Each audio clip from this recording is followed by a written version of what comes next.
งส่งปกป้ององค์พระมหากษัตริย์เพื่อความวัฒนสถาพรแห่งประชานิกรชาติไทยจะรักษาไว้ซึ่งความสามัคคีเพื่อความรุ่งโรจน์ไพศาลสมดังสถานศึกษามุ่งหวังสร้างสรรค์แต่ความดี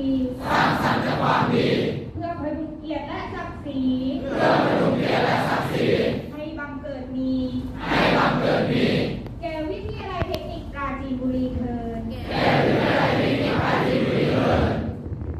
ค่ะและในลำดับถัดไปขอกราบ